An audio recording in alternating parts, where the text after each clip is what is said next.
How to overcome spiritual ego?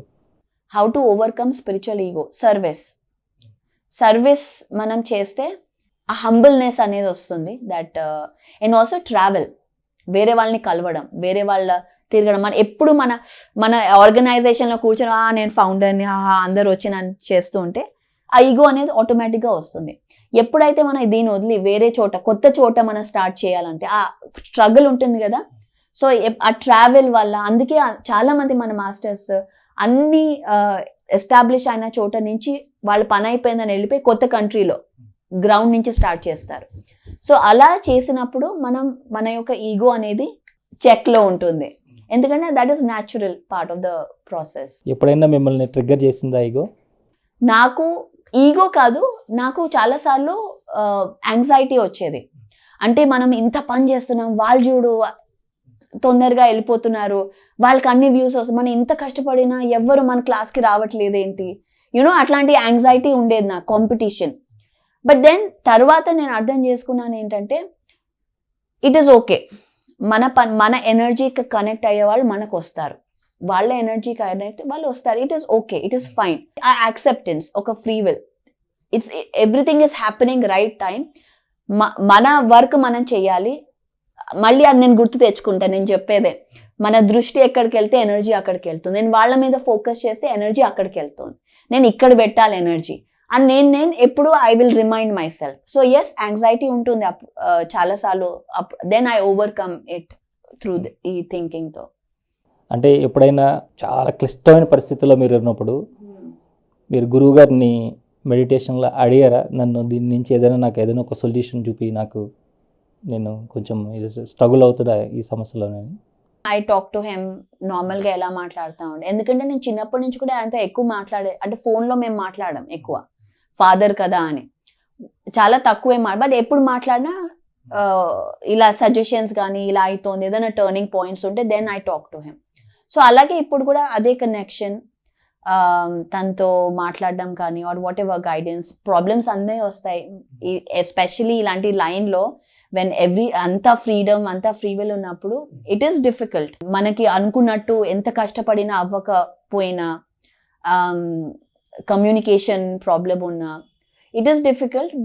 But నేను అదే అనుకుంటాను, ఆయన ఫార్ములానే నేను గుర్తు పెట్టుకుంటాను. ఇక్కడ డోర్ క్లోజ్ అయితే ఇంకో డోర్లో వెళ్ళిపోదాం, ఆ డోర్ క్లోజ్ అయితే ఇంకో డోర్, ఇన్ని డోర్స్ అన్నీ మనవే. సో ఎప్పుడు నేను గుర్తు చేసుకుంటే ఆ డోర్స్ అన్నీ నావే, ఏ డోర్కి వెళ్ళినా it is the right door అనుకొని ఇట్స్ ఓకే, డోర్ క్లోజ్ అయితే అవుతుంది, నో ప్రాబ్లం, వేరే డోర్లో వెళ్ళిపోదాం. ఆయన ఇంటర్వ్యూ చేయకపోతే శ్రీ సన్నిధి టీవీకి వెళ్ళిపోదాం, అక్కడ చేసేద్దాం అన్నట్టు. అదే నేను గుర్తు పెట్టుకుంటాను. సో సఫరింగ్ ఉండదు అప్పుడు. ఇంతకు ముందంటే అప్పుడప్పుడు అకేషన్గా వచ్చేవారు, అంటే 1 ఇయర్కి ఒకసారి డిసెంబర్లో వచ్చి కనపడే హాయ్ అని చెప్పి వెళ్ళిపోయారు. ఇప్పుడు త్రూ అవుట్ వర్క్ మీరే చేయవలసి వస్తుంది కదా, మీకు సపోర్ట్ ఎలా ఉంది మరి, మీకు ఫ్యామిలీ నుంచి? Yes, tremendous support. హస్బెండ్, పిల్లలు, మై ఇన్-లాస్. ఇప్పుడు నేను తిరుగుతున్నాను అంటే మా ఇన్-లాస్ నా పిల్లల్ని చూసుకుంటున్నారు. సో ఎక్స్ట్రీమ్ సపోర్ట్, ఎందుకంటే అందరూ దే అండర్స్టాండ్ ఈ వర్క్ ఎంత ఇంపార్టెంటో. చాలా ఆర్గనైజేషన్స్ ఎంతో పూర్ పీపుల్గా ఎంతో సర్వీస్ చేస్తూ ఉంటాయి, రకరకాల సర్వీస్, ఫుడ్ సర్వీస్ చేస్తుంది. మీ పిఎస్ఎస్ఎం మూవ్మెంట్లో ఏం సర్వీస్ చేస్తున్నారు మీరు అసలు? ఏం సర్వీస్ చేస్తున్నారా అంటే లైక్ చారిటీ చారిటీ చాలా అవుతోంది. అంటే ఫర్ ఎగ్జాంపుల్ కొన్ని కోస్టల్ ఏరియాస్లో, ఇది నాకు తెలిసినవి ఇంకా ఉండొచ్చు, కోస్టల్ ఏరియాస్లో మనం నాన్ వెజ్ వద్దు అని చెప్తున్నాం, దట్ ఈస్ అవర్ టీచింగ్. అక్కడేమో వాళ్ళ మెయిన్ అవకేషన్ ఇస్ చేపలు పడ్డం. మొన్ననే ఒక వీడియో కూడా చూశాను, రూరల్ మాస్టర్, మీరు వచ్చి చూడాలి, అది ప్లే చేస్తారు కైలాసపురిలో. అలాంటి వాళ్ళు ఒకవేళ చేపలు వద్దు అంటే వాళ్ళు ఏం చేస్తారు, వాళ్ళ యావెన్యూ ఏంటి? సో అలాంటి వాళ్ళకి ఇన్ఫ్యాక్ట్ హెల్ప్ చేయడానికి, వాళ్ళకి వేరే నేర్పించడానికి ఒక పెద్ద ఆర్గనైజేషనే ఉంది. అక్కడ మన కడతాల్లో చూస్తాం, వాళ్ళకి టైలరింగ్ కానీ లేకపోతే వేరే ఇలాంటి అవకేషన్స్, కంప్యూటర్స్ కానీ ఇలాంటివన్నీ నేర్పించి వాళ్ళకి ఒక డిఫరెంట్ కెరియర్ పాత్ చేయడం, అదంతా ఫ్రీగా చేస్తున్నారు. పిరమిడ్ మాస్టర్స్ వాళ్ళ వేలో సర్వీస్ చేస్తున్నారు. ఎందుకంటే ఇది సెంట్రల్ కాదు, పిఎస్ఎస్ఎం అనేది ఒక సెంట్రల్ హెడ్ లేదు, అందుకని ఈ ఆర్గనైజేషన్ ద్వారా జరుగుతోంది అని మనం చెప్పలేం. ఎందుకంటే ఇక్కడ చాలా సంస్థలు ఉన్నాయి పిఎస్ఎస్ఎం కింద. ప్రతి ఒక్క సంస్థ వాళ్ళ వేలో వాళ్ళు హెల్ప్ చేస్తున్నారు. ఇది ఎంత స్ప్రెడ్ అయి ఉంది అంటే మనం క్వాంటిఫై చేయలేం. ఎవరైనా క్వాంటిఫై చేయాలి అంటే ఇట్ ఈస్ ఇంక్రెడిబుల్ వర్క్ అని చెప్పగలను నేను. దీన్ని లెక్క పెట్టలేం బికాజ్ అలాగే పెరిగింది PSSM. ఇప్పుడు ఏ కంట్రీలో వెళ్ళినా, మొన్న జపాన్కి వెళ్ళాను నేను, వెళ్ళినప్పుడు అక్కడ ఒక మాస్టర్ని కలిస్తే ఆయన అంటున్నారు, నేను 15 years ముందర స్పిరిచువల్ రియాలిటీ నేను జాపనీస్లో ట్రాన్స్లేట్ చేశాము అని. ఎవ్వరికి తెలియదు ఆయన చేశారని. సో అలా ఎన్ని కంట్రీస్లో ఎంతో మంది మాస్టర్స్ ఉన్నారు, మనకి ఇంకా తెలియదు. నేను వెళ్ళడం బట్టి కలుసుకుంటున్నాను వాళ్ళని. ఒక 40 years విపరీతమైన స్ట్రగుల్ చేసి తినకుండా జేబులో డబ్బులున్నా లేకపోయినా అంత మెడిటేషన్ మొత్తం త్రూఅవుట్ వరల్డ్లో స్ప్రెడ్ చేశారు పత్రిజీ గారు. 40 years నాన్ స్టాప్, ఏ రోజు ఆయన ఆగింది లేదు, ఎక్కడ కూడా రెస్ట్ తీసుకున్నది లేదు. అంత బిల్డ్ చేసి ఒక ప్లాట్ఫామ్ మీకు ఇచ్చారు. ప్లాట్ఫామ్, మీరు ఆ ప్లాట్ఫామ్ని ఇంకెంత ముందుకు తీసుకెళ్లాలనుకుంటున్నారు? దానిలో ఏమేమి మార్పులు రావాలని కోరుకుంటున్నారు? అగైన్ అది రాంగ్, నాకు ఇవ్వలే ప్లాట్ఫామ్. ఆ ప్లాట్ఫామ్ ఉంది, అంటే దాంట్లో ఎంటర్ అయ్యాను. ఓకే, మిగతా మాస్టర్స్ PSSM లో ప్రస్తుతం ఉన్న మాస్టర్స్ అందరికి ఇచ్చారు. దాంట్లో ఎస్పెషల్లీ మేజర్ పార్ట్ మీరు తీసుకున్నారు అనుకుందాం. Yes, okay. Yeah, so next definitely vision, 30 years vision foundation అనేది ఆయన వేసేసారు. చాలా స్ట్రాంగ్ ఫౌండేషన్ పిరమిడ్ మాస్టర్స్తో.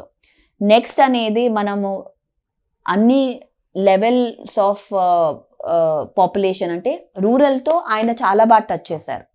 సో ఆ పని అయిపోయింది. Next is urban professionals, students, corporates, ఇలాంటి వాటిల్లో కూడా ఇంత సింపుల్గా ఉంటుంది అనే ఒక మెథడ్. ఇప్పుడు చాలామంది స్ట్రెస్, యాంగ్జైటీతో సూసైడ్స్, డిప్రెషన్ రేట్ పెరుగుతోంది. సో అలాంటి వాళ్ళకి అంత కష్టపడక్కలే, సింపుల్ ఇంట్లో కూర్చొని చేయండి. ఎందుకంటే వాళ్ళు రిట్రీట్స్ కానీ అదని they are all ready for information, కానీ టైం లేదనో ఏదో లేదని వాళ్ళ యొక్క ప్రోగ్రెస్ని వాళ్ళు హోల్డ్లో పెట్టుకుంటున్నారు.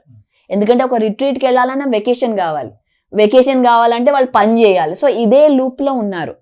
సో ఎప్పుడైతే ఈ యొక్క ఇన్ఫర్మేషన్ వెళ్తుందో వాళ్ళకి, అరే ఎక్కడికి వెళ్ళక్కలే, ఇంట్లో కూర్చొనే చేయొచ్చు అన్న ఒక ఇన్ఫర్మేషన్. సో దానికోసం ఇప్పుడు యూత్ వింగ్ కానీ, అందుకే ఈసారి యాగంలో యూత్ మీద ఎక్కువ ఫోకస్, గ్లోబల్ లెవెల్లో ఎలా తీసుకెళ్ళాలి. 195 countries ఉన్నాయి, ఆర్ 97. పత్రిజీ గారు 35 countries వెళ్ళారు, ఇంకా బోల్డన్ కంట్రీస్ ఉన్నాయి. ఇవన్నీ మనం కవర్ చేయాలి అనే ఒక నెక్స్ట్ ఈ 30 years ప్లాన్. ఇమీడియట్ విజన్ అదే. ఇన్ఫ్యాక్ట్ రూరల్ మాస్టర్స్నే తీసుకెళ్తాం మనం ఆ కంట్రీస్కి, వాళ్ళే చెప్తారు. అండ్ అలాగే ఇది స్టూడెంట్సే కాకుండా లాట్ ఆఫ్ రీసెర్చ్ కూడా.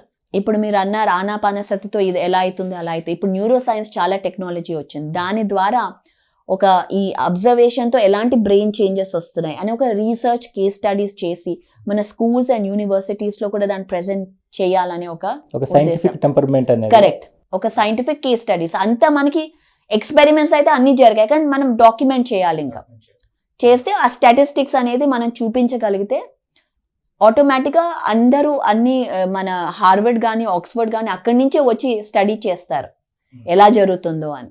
ఇప్పుడు వెజిటేరియనిజం మీద మీ అభిప్రాయం ఏంటి? వెజిటేరియనిజం మీద అభిప్రాయం అంటే that is the basic human quality. ఒక జీవిని చంపకపోవడం అది అనేది ఒక బేసిక్ హ్యూమన్ ఇది. నాన్ ఇంటర్ఫియరెన్స్, మనం దేంట్లో ఇంటర్ఫియర్ అవ్వకూడదు. ప్రతి జీవికి ఒక హక్కు ఉంది, జీవించే హక్కు. మనం దాంట్లో ఇంటర్ఫియర్ అవ్వద్దు.